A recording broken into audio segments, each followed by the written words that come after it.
Hello, veterans and military families for progress. I'm Rachel Maddow from MSNBC, and I am really grateful and really honored to receive your Public Service Award tonight. When I think of the past recipients of this award, people like Bob Woodruff and Dana Priest, I have to tell you, this feels less like an acknowledgement of work already done and more like a mandate from the universe to do more, to do better. The 2 million Americans that have done the fighting in our nation's wars these past 10 years are, of course, an even greater mandate for us all to do more and do better. We have never fought any war that's lasted as long as the Afghanistan war before as a nation. We had never dreamed that we would be fighting the longest war in our history alongside a second large war simultaneously in Iraq.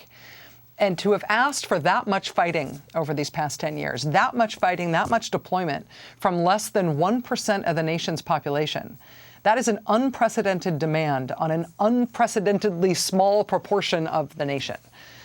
A demand that has created a manifestly, fundamentally different experience of the past 10 years for military families as compared to the experience of the rest of the country. Gratitude is not enough.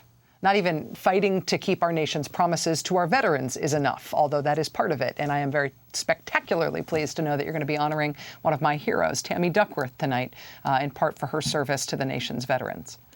But at the ostensible end of combat operations in Iraq, for which I was in Baghdad, at the moment that Afghanistan became our longest war last summer, on the day Afghanistan started its second decade this fall, on the occasion of the new GI Bill, on the occasion of the death of Osama bin Laden, at all of these milestones that we have had, even just the recent milestones, these milestones about the wars and what we have asked of our military, what has come into clearer and clearer focus for me, and I actually think for the country at large, is that we have a divide that we have to fix.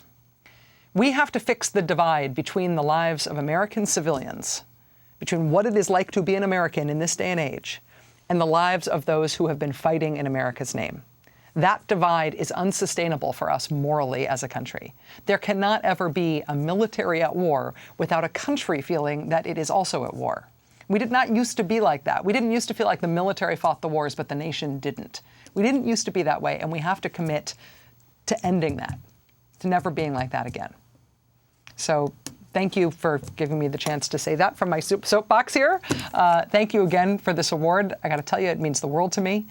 Thank you for the fights that you have waged so far and for the fights ahead. I am committed that the fights ahead are fights that we will wage together. Thank you again, and have a wonderful evening.